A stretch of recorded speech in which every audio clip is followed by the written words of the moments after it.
नमस्कार, बहुत बहुत स्वागत है आपका। आप देख रहे हैं ढाई का अड्डा। मैं हूं आपके साथ ऋतु ज्ञानवानी। और सबसे पहले बात दतिया उपचुनाव की।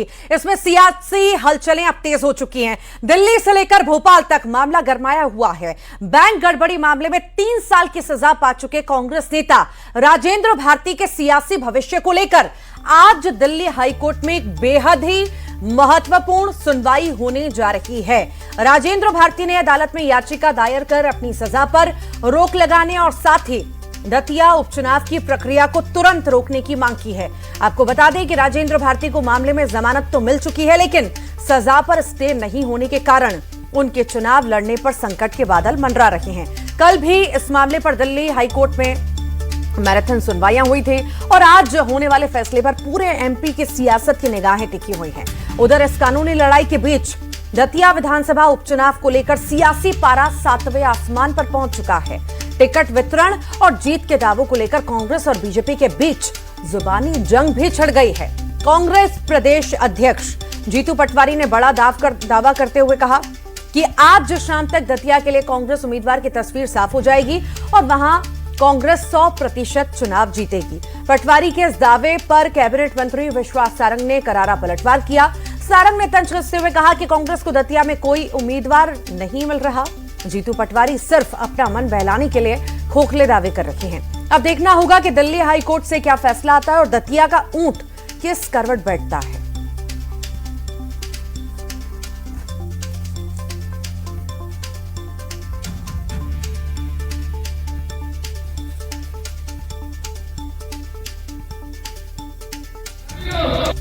ऐसे ही दतिया की जनता भी पीड़ित है, दुखी है। सबको चिंता है लोकतंत्र की, सबको चिंता है अपने वोट के अधिकार को बचाने की। दतिया 500% कांग्रेस पार्टी का प्रत्याशी जीतेगा, बीजेपी हारेगी।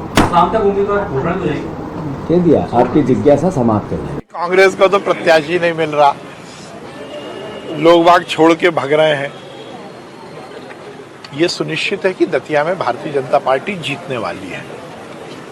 भारतीय जनता पार्टी का कमल दतिया में खिलेगा और ये कांग्रेस के सभी नेताओं को मालूम है, इसलिए कोई तैयार नहीं हो रहा लड़ने के लिए। वैसे ये कांग्रेस का अंदरूनी मामला है, पर ये बात सही है कि उनको इस बात का भान है, इस बात का आभास है और ये जनता की पुकार भी है कि दतिया से भारतीय जनता पार्टी जीते। और ज्यादा जानकारी मिलेंगे सहयोगी दिल्ली से अशरफ काजमी हमारे साथ जुड़ रहे हैं, तो दतिया से राजीव मिश्रा हमारे साथ जुड़ रहे हैं। अशरफ के पास पहले चलते हैं। अशरफ, अभी कोई अपडेट मिल पा रहा है? कब तक सुनवाई होनी है? क्या हलचल वहां पर?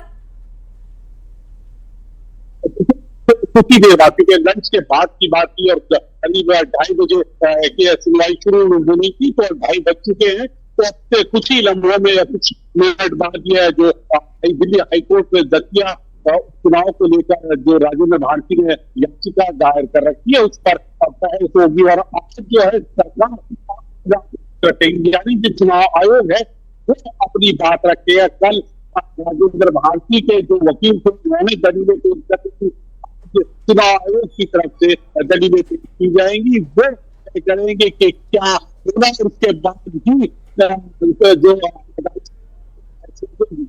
राजेंद्र भारती की तरफ से जो मांग की गई थी वो चुनाव को रोक की मांग की गई थी। हालांकि चुनाव की घोषणा कर चुका है। 30 जुलाई को मतदान है और 3 तारीख को फिर मतगणना होगी, तो चुनावी कार्यक्रम पूरी तरह से जारी हो चुका है। लेकिन अब देखना यह है कि दोनों पक्षों की सुनने के बाद क्या। तो थोड़ी देर इंतजार अभी करना होगा, क्योंकि सुनवाई शुरू हो चुकी है। लंच के बाद का समय दिया गया था, थोड़ा और इंतजार करना होगा। मैं आपके पास लौटूंगी। अशरफ, दतिया से राजीव हमारे साथ जुड़े हुए हैं। राजीव, उपचुनाव को लेकर भी सरगर्मी तेज हो गई है। हालांकि इधर सुनवाई और दूसरी तरफ बीजेपी के अपने दावे हैं, कांग्रेस के अपने दावे हैं। जीतू पटवारी कह रहे हैं कि 100% कांग्रेस ही जीतेगी, बीजेपी का भी यही दावा है। आखिर किस आधार पर यह दावा हो रहा है दोनों ही तरफ से? पिछली बार अगर हम देखें बीजेपी की तरफ से तो नरोत्तम मिश्रा तो हार गए थे अच्छे खासे वोटों से। फिर इधर कांग्रेस की अगर बात करें तो अभी तो वहां से जो विधायक थे उनकी तो अब छुट्टी होने वाली है। तो आखिर वहां पर मौजूदा स्थितियां, लोगों का रिएक्शन, सब कुछ देख करके क्या लगता है?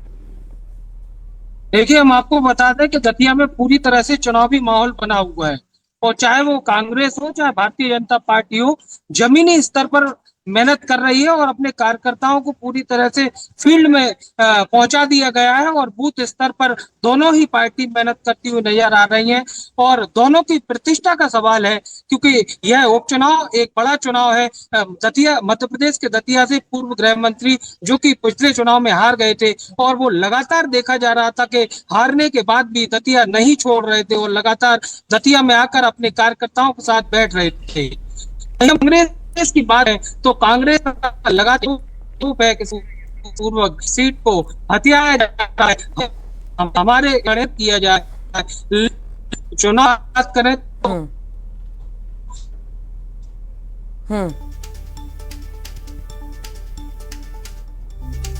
ठीक, लगे रहिए आप, बने रहिए यहाँ पर आप लगातार, और सहयोगी हमारे साथ अशरफ लगातार जुड़े हुए हैं, अशरफ से भी बात करेंगे। अशरफ, देखिए सभी की निगाहें दिल्ली हाईकोर्ट पर तो हैं, राहत की उम्मीद क्यों कि लगातार की जा रही है, पर क्या लगता है वाकई में यहाँ पर राहत के आसार नजर आ रहे हैं क्या? देखिए, राहत जो मांग कर रहे थे राजेंद्र भारती, रोक की मांग कर रहे थे, वो तो नहीं लगता, क्योंकि इससे पहले भी इस तरह के कई मामले आए जब चुनाव आयोग ने चुनावी प्रक्रिया पर रोक लगाने से मांग कर क्या कर दिया था। तो चुनाव घोषणा हो चुकी है, 13 तारीख नामांकन की अंतिम तिथि है, 3 जुलाई को मतदान होना है, सब कुछ तय हो चुका है। नहीं लगता कि किसी तरह से राजनीति। हाँ ठीक, आपसे अपडेट लेते रहेंगे, आप नजर बनाए रखिए, क्योंकि अभी सुनवाई शुरू हो रही है, अभी थोड़ा समय लगेगा। आपसे अपडेट लेंगे अशरफ, और साथ ही साथ राजीव, आपके पास भी बाद में लौटेंगे। फिलहाल के लिए बहुत शुक्रिया आप दोनों का ही।